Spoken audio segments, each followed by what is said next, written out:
ఇల్లు కట్టేప్పుడు ఏమనలేదు 20 ఏళ్లుగా ఉంటున్నాం ఇప్పుడేమో ఖాళీ చేయమంటూ నోటీసులు ఇచ్చారని ఆందోళనకు దిగుతున్నారు అక్కడి ప్రజలు. కరీంనగర్ లోయర్ మానేరు డ్యాం కట్ట కింద నివసిస్తున్న ప్రజల ఆందోళనపై టీవీ9 గ్రౌండ్ రిపోర్ట్ చూద్దాం.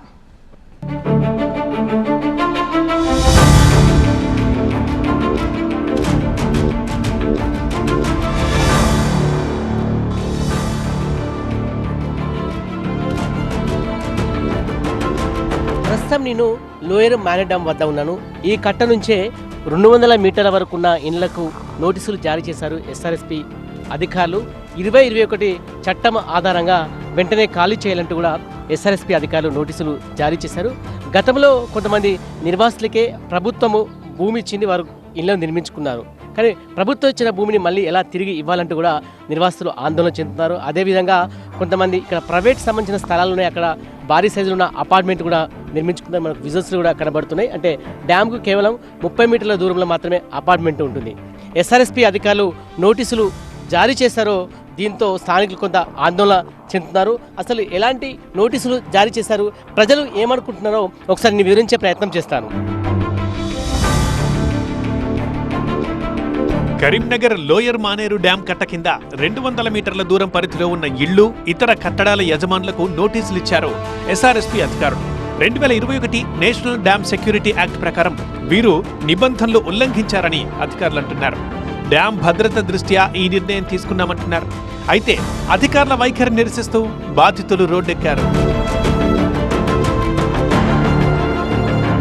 లోయర్ మానేరు డ్యామ్కి 200 మీటర్ల దూరంలో ఉన్న ఇళ్లకి ఎస్ఆర్ఎస్పీ అధికారులు నోటీసులు జారీ చేశారు. వారు ఇక్కడి నుంచి ఖాళీ చేయాలంటూ కూడా నోటీసులు అయితే జారీ చేశారు. గత 30 ఏళ్ళు ఇక్కడ జీవనాన్ని కొనసాగిస్తున్నారు. కొంత అప్పుడే ప్రభుత్వం ముంపు బాధితులకు ప్రభుత్వ భూమి ఇచ్చింది. కొంతమంది రిజిస్ట్రేషన్ ప్రైవేట్ పట్టాలు అయినప్పటికీ ఏ విధంగా నోటీసులు ఇస్తారంటూ కూడా స్థానికులు ఆవేదన ఆందోళన వ్యక్తం చేస్తున్నారు. కొంతమంది స్థానికులు ఉన్నారు, వారితో ఒకసారి మాట్లాడతారు. అంటే మీరు ఎన్ని సంవత్సరాల నుంచి ఇక్కడ ఉంటున్నారు? 25 సంవత్సరాల ఇక్కడ ఉంటున్నాం సార్. మేము 20 సంవత్సరాలు కూలీనాలు చేసుకొని జీవనం సాగిస్తున్నాము.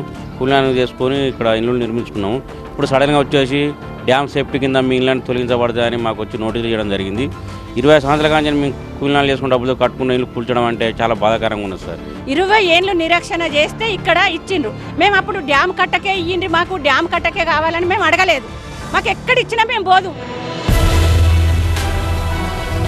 కరీంనగర్ దగ్గర సాగు తాగునీటి అవసరాల కోసం నిర్మించిన లోయర్ మానేరు డ్యాం 1985 నుంచి వినియోగంలోకి వచ్చింది. అప్పట్లో డ్యాం నిర్వాసితులకు డ్యాం పరిసరాల్లోనే నివాస స్థలాలు ఇచ్చారు.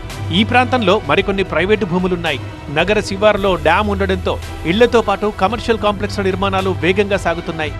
వారం రోజుల క్రితం డ్యాంకి దగ్గరగా ఉన్న 150 ఇళ్ల యజమానులకు నోటీసులు అందజేశారు అధికారులు. గతంలో డ్యాం నుంచి 30 ఫీట్ల వరకు హద్దులు నిర్ణయించారు. ఇప్పుడు ఆ హద్దుని 200 మీటర్ల వరకు పెంచి నోటీసులు ఇవ్వడంతో స్థానిక ప్రజలు ఆందోళన పడుతున్నారు. పెద్దమ్మ కాలనీ, బతుకమ్మవాడ, సప్తగిరి కాలనీతో పాటు పలు కాలనీ వాసులకు నోటీసులు అందాయి. ఇంకా మరికొంతమందికి నోటీసులు జారీ చేయడానికి అధికారులు రంగం సిద్ధం చేస్తున్నారు.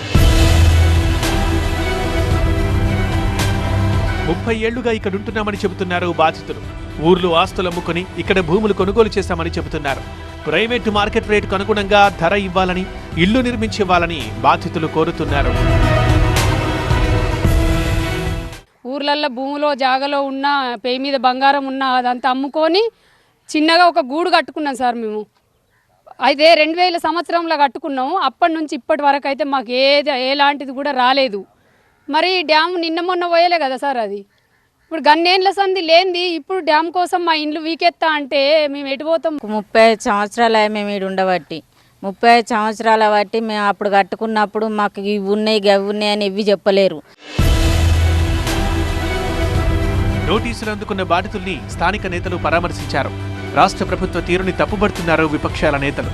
బాధితులు చేపట్టిన ఆందోళనకి మద్దతు ప్రకటించారు. అధికారుల తీరుపై తీవ్ర స్థాయిలో మండిపడ్డారు ఎమ్మెల్యే గంగుల కమలాకర్. బాధితుల పక్షాన ఉండి పోరాడతామని ప్రకటించారు. మా ఇండ్ల జోలికి వచ్చి గూడు గుర్తాట గిట్ట ఎక్కంత దూరంలో అయితే సిద్ధంగా ఉన్నది. మా ఆడబిడ్డలు, మా అన్నదమ్ములు వాళ్ళెవ్వరిలో ముందు రాకున్నా మేమందరం ముందుంటాం, అడ్డం ఉంటాం, ఎవడత్తుడు రాని అని చెప్పి మేము ఇప్పుడు సవాలు కూడా విసురుతున్నాం. మేము దయచేసి ఎందుకు ఈ గరీబులు ఎంబడబడుతున్నారు? చేసిన తప్పేంది? ఇప్పుడు ఎందుకు వచ్చింది? ఎన్డీఎస్సీ డ్యామ్ కట్టి 1978లో డ్యామ్ కట్టిండ్రు. 1970లో డ్యామ్ కట్టడం నుంచి ఇప్పుడు డ్యామ్కున్న అభద్రత ఏమున్నది అంటున్నా. కొత్తగా ఏం చెప్తున్నాం? కేవలం కేంద్ర ప్రభుత్వం ఒక నోటీస్ పంపడం, దానికి అనుగుణంగా రాష్ట్ర ప్రభుత్వం స్పందించాలి, ఇన్ని నోటీస్ ఇవ్వాలి. లేకుంటే ఏమవుతుంది? 1 సంవత్సరం జైలు వారెత్తామని రాసిన ఇలా. ఎందుకు వారెత్తావు జైల్లో? ప్రభుత్వ భూములలో కట్టించింది మీరే. ప్రైవేట్ల పట్టాదాలు 40-50 సంవత్సరాల పట్టా ఉండి ఇల్లు కట్టుకున్న వాళ్ళు వీళ్ళు, ఈ గరీబ్ వాళ్ళు. మరి ఇలా ఐటీ టవర్ ఉంది, ఉజ్వల పార్క్ ఉన్నది, ఇలా మంచి మంచి బిల్డింగ్స్ అన్ని కూలగొడతారా? కొన్ని పేదోళ్ళు ఇంట్లో కూలగొడతారా? తమ ఇళ్లను కాపాడుకోవడం కోసం కొత్త చట్టానికి వ్యతిరేకంగా ఆందోళనకు సిద్ధమవుతున్నారు బాధితులు. ఇక్కడ నిర్వాసితులు చెబుతున్నారు 80% ఖాళీ చేయమని. అంటే దాదాపున ఈ విధంగా ఎస్ఆర్ఎస్పీ అధికారులు నోటీసులు జారీ చేశారు. తక్షణమే వెంటనే వెళ్ళిపోవాలి, లేదంటే చట్టపరమైన చర్యలు తీసుకున్నామని. కానీ ఎప్పుడైతే ఈ నోటీసులు చూసారో అప్పటి నుంచి కూడా ఇటు నిర్వాసితులు కావచ్చు స్థానికులు ఆందోళన వ్యక్తం చేస్తున్నారు. అంటే ప్రభుత్వం వెంటనే స్పందించి నిర్ణయాన్ని ఉపసంహరించుకోవాలని స్థానికులు కోరుతున్నారు. కెమెరా పర్సన్ సలీంతో సంపత్, TV9 LMD.